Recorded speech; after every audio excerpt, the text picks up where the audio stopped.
Buen día tengan todos. El día de hoy vamos a hablar sobre lo que es irrigación en endodoncia y con este tema damos inicio al contenido del tercer parcial. Yo sé que tienen ya todos una idea previa, puesto que la semana pasada estuvieron trabajando en un cuestionario que les dejé, cuya intención era pues que tuvieran una idea ya general antes de que habláramos del tema. De cualquier manera, después vamos a despejar dudas sobre el tema de hoy.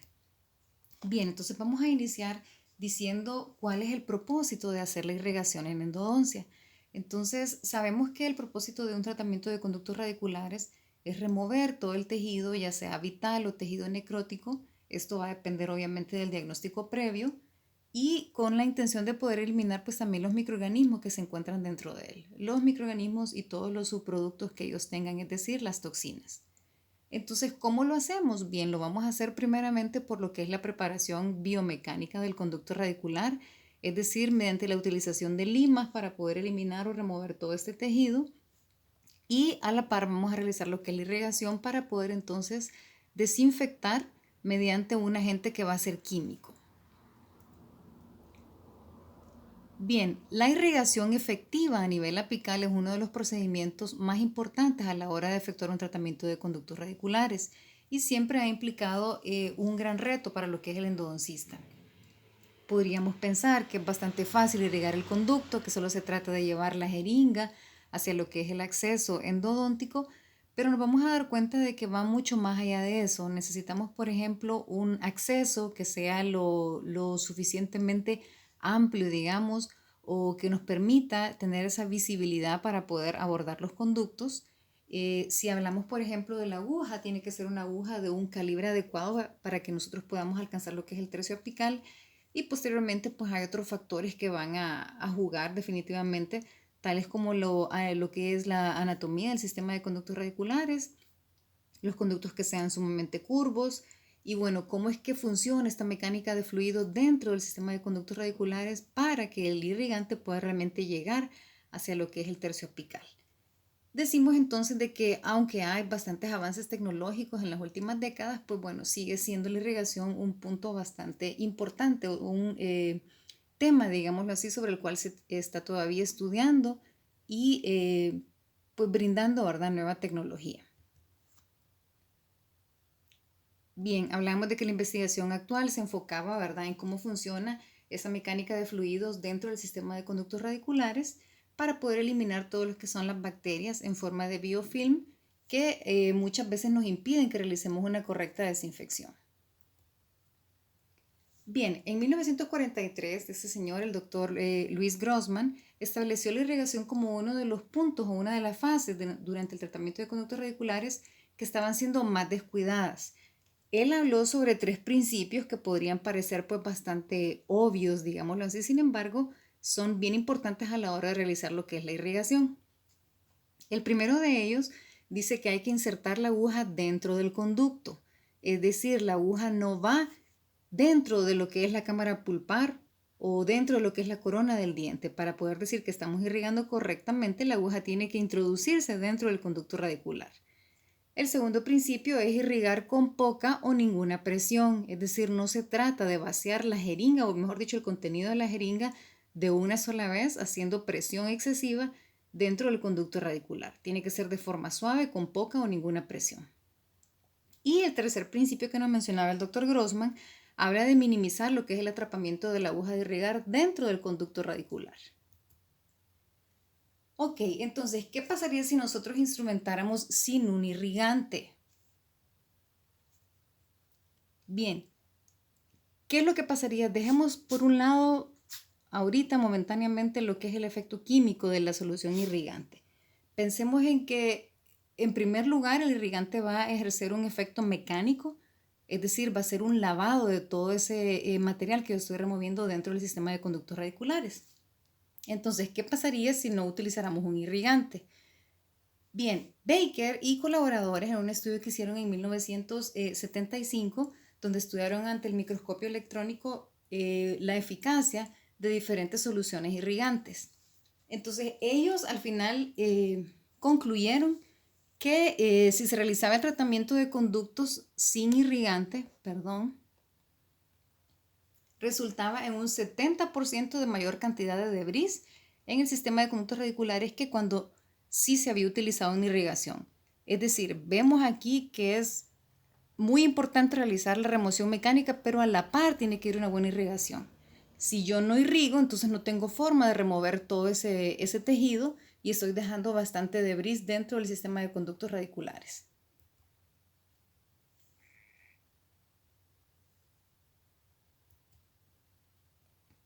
Ok, entonces hablemos ahora de cuáles son esas características que idealmente debería tener un irrigante endodóntico. Dentro de ellas decimos que tiene que tener un efecto germicida y fungicida, es decir, tiene que ser efectivo contra gérmenes y contra hongos. No debería de irritar los tejidos periapicales. Tiene que ser una solución estable. Eso significa que tiene que ser una solución que no pierda sus propiedades químicas. Por ejemplo, si hay cambios de temperatura en el ambiente, si es expuesta, por ejemplo, a la luz solar. Entonces, recordemos que estamos hablando de características de un irrigante ideal, ¿verdad? No todos los irrigantes o no todas las soluciones irrigantes van a cumplir con todas estas características. Lo que tratamos es de que el irrigante que vamos a elegir cumpla con la mayoría de ellas.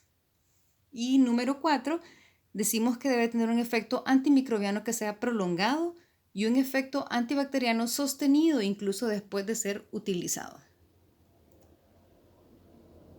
Bien, debería de ser activo en presencia de sangre, presencia de exudado y derivados proteínicos del tejido. Debe de ser capaz de remover el smear layer. Debe de tener una baja tensión superficial. Tiene que ser capaz de desinfectar dentina, así como túbulos dentinarios. No debería de interferir con la reparación de lo que son los tejidos periapicales.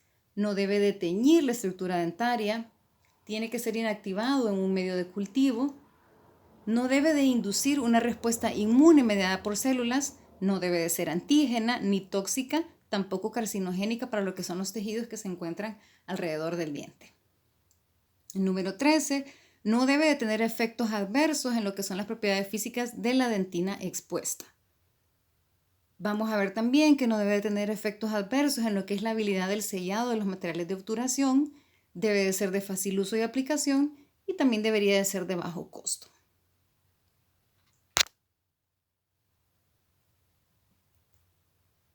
Bien, entonces sabemos que la solución que se utiliza con mayor frecuencia es el hipoclorito de sodio. El hipoclorito está utilizado a varias concentraciones. Cuando se utiliza un irrigante antimicrobiano, específicamente el caso pues, del hipoclorito de sodio, puede ir en concentraciones que varían desde un 0.5 hasta un 5.25 e incluso se encuentra en el mercado al 6%. Esa sería la concentración más alta que podemos encontrar. Entonces siempre va a ser más efectivo utilizar lo que es el hipoclorito versus, por ejemplo, solución salina, ¿verdad? Ya que sabemos que la solución salina nada más haría un efecto mecánico de limpieza, no tiene ninguna función química antimicrobiana. Mencionamos por eso, ¿verdad?, el suero fisiológico y existen otros como por ejemplo el agua destilada, alguna solución, en algún tiempo se utilizó incluso la solución anestésica. Ninguno de ellos tiene pues un beneficio desde el punto de vista antimicrobiano. Bien, entonces como decíamos, el hipoclorito de sodio es la solución que se utiliza con mayor frecuencia. En el agua, el hipoclorito de sodio se va a ionizar para producir entonces lo que es el ion de sodio y el ion hipoclorito, el cual va a establecer un equilibrio con lo que es el ácido hipocloroso. Ok, entonces hablábamos del ácido hipocloroso, que es el que encuentran en la parte superior, y decimos que si una solución de hipoclorito tiene un predominio de lo que es el ácido hipocloroso, va a tener un pH que va a oscilar entre 4 y 7. Mientras que si lo que predomina es el ion hipoclorito, entonces el pH de esa solución va a ser mayor, es decir, va a ser un pH arriba de 9. Si ustedes, la mayoría, pues buscaron y encontraron que el pH del hipoclorito oscilaba más o menos entre 11 a 12, hay quienes dicen 12.5, 12.8, eso varía dependiendo de la preparación. Sin embargo, tenemos claro todos, espero, que el hipoclorito tiene un pH que es bastante alto o básico o alcalino, como le querramos llamar. Entonces, ¿qué nos indica esta diapositiva? que si el hipoclorito que yo tengo tiene un predominio de ácido hipocloroso, va a tener un pH bajo, ¿verdad? O ácido que va a oscilar de 4 a 7, y el que utilizamos en la mayoría de los casos tiene un predominio de lo que es el ion hipoclorito, por eso es que su pH va a ser superior a 9 o va a ser un pH básico.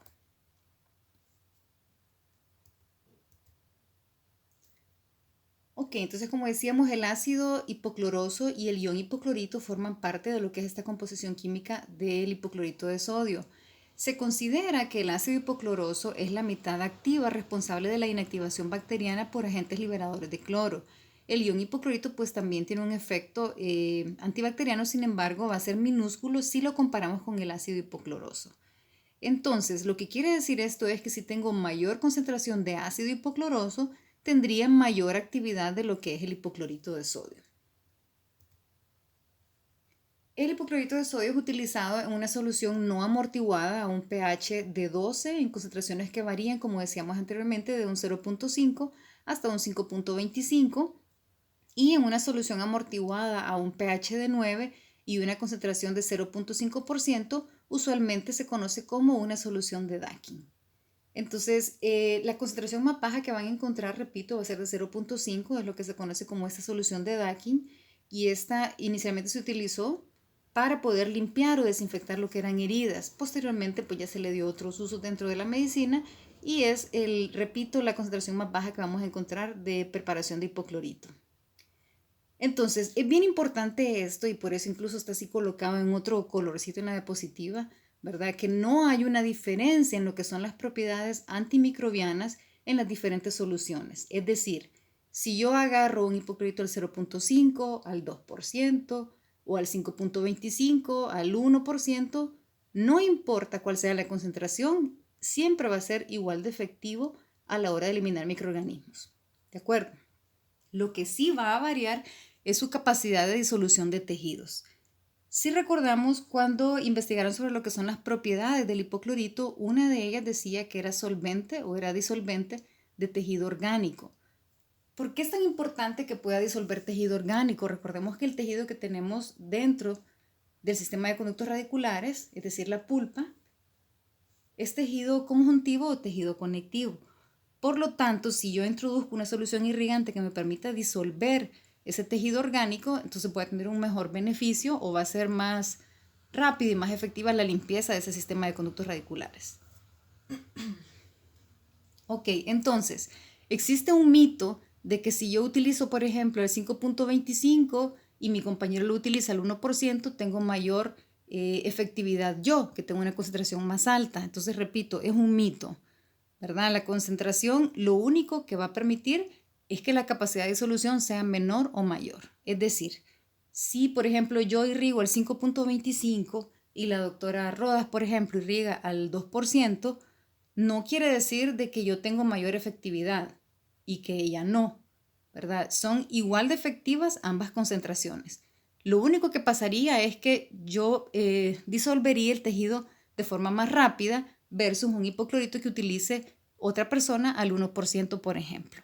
Entonces, es bien importante que tengamos claro esto, ¿verdad?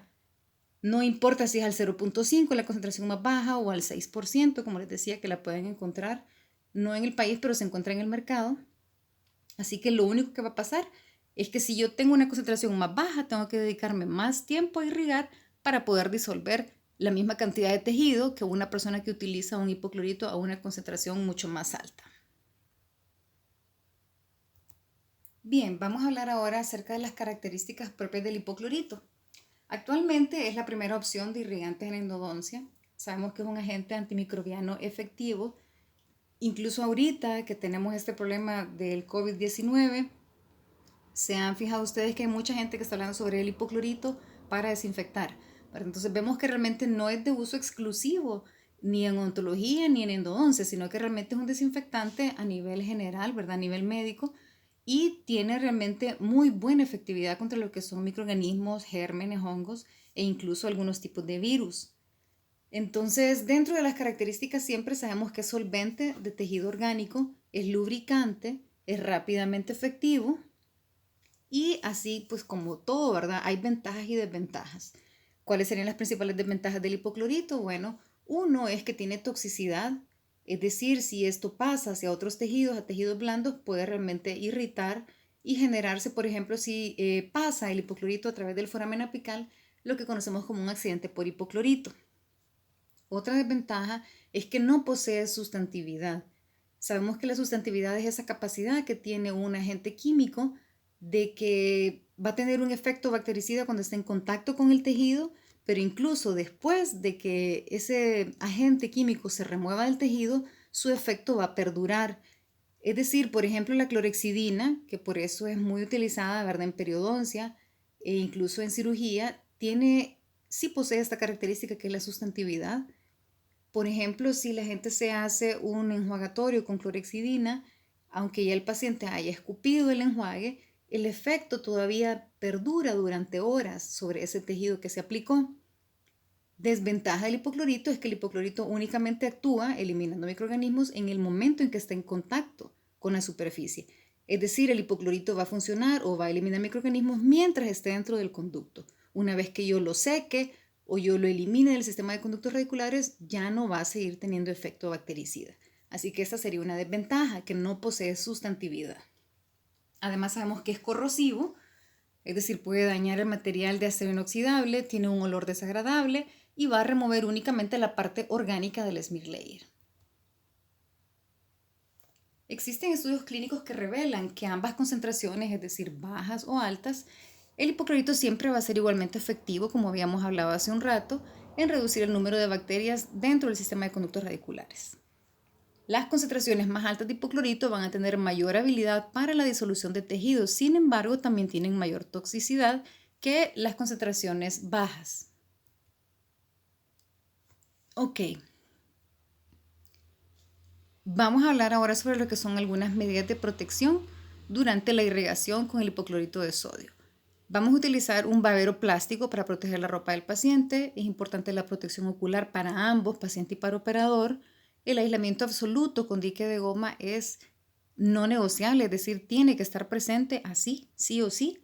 El uso de una aguja que sea de salida lateral, que sea para irrigación en endodoncia, una aguja que se va a colocar al menos a 2 milímetros de la longitud de trabajo. Es decir, si la longitud de trabajo es 20, tengo que colocar un tope en esa aguja para que entre, digamos, a 18 milímetros, es decir, que me quede 2 milímetros corta de la longitud de trabajo. Tenemos que evitar el atrapamiento de la aguja dentro del conducto y debemos evitar la presión excesiva durante la irrigación.